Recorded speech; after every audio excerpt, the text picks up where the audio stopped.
ఏంటి అంటే పిల్లలకి పొట్ట మీద కానీ లేదా కింద గ్రాయిన్ ఏరియా అంటాం కదా, అక్కడ ఏంటి అంటే వాపులు కనిపిస్తూ ఉంటాయి, లేదా వృషణాలలో వాపులు కనిపిస్తూ ఉంటాయి.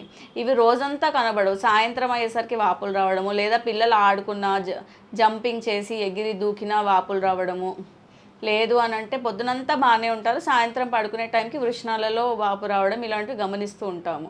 ఈ ప్రాబ్లమ్ని హర్నియా వాపు అనేది ఉంది అని అంటే హర్నియా ప్రాబ్లము. డే అంతా లేకుండా సాయంత్రమే వచ్చింది, నీరు అంతా జమ అయిపోయి తెలుస్తుంటుంది అక్కడ ఏదో నీరు నిండింది అన్నట్టుగా వృషణాలలో, అలా ఉంది అంటే హైడ్రోసిల్ ప్రాబ్లం అంటాము. ఈ 2 ప్రాబ్లమ్స్ ఉంటే కనుక మామూలుగా హైడ్రోసిల్ అంటే ఏంటి అంటే వృషణాలలో నీళ్లు నిండిపోయి ఉంటాయి. ఇది దేనివల్ల అవుతుంది అంటే లోపల పొట్ట నుంచి కింద వృషణాల వరకు ఒక దారి ఉంటుంది, ప్రాసెసస్ వెజైనాలిస్ అని చెప్పి. ఆ దారి అనేది మూసుకుపోకుండా ఉంటే నీరు జమ అయిపోతుంది అక్కడ, దానివల్ల సమస్య తలెత్తుతుంది. ఇలా సమస్య ఉన్న పిల్లలకి 2 సంవత్సరాల వరకు కూడా వెయిట్ చేయొచ్చు, ఆపరేషన్ ఇమీడియట్గా చేయాల్సిన అవసరం లేదు.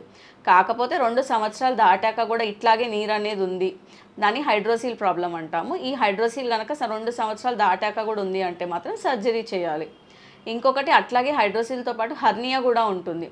హర్నియా అంటే ఏంటి అంటే కింద గ్రాయిన్ ఏరియా అంటాం, అక్కడ వాపులు ఉంటూ ఉంటాయి. అలా ఉంటే అవి ఎందుకు అవుతాయి అంటే లోపల పొట్టలో ఉండే పేగులు కిందికి జారడం వల్ల వస్తుంది.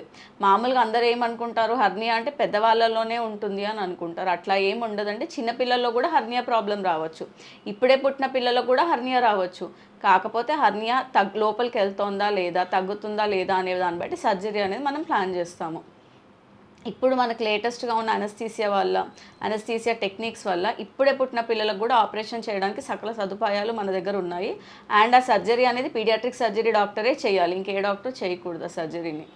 ఎందుకు అంటే అది న్యూ బార్న్ పీరియడ్లో కానీ ఇంకా 0 నుంచి 18 ఇయర్స్ వరకు ఏదున్నా స్పెషలైజ్డ్గా మన పీడియాట్రిక్ సర్జన్ డాక్టరే ట్రైన్ అయ్యి ఉన్నారు కాబట్టి వాళ్ళు చేయాల్సి ఉంటుంది.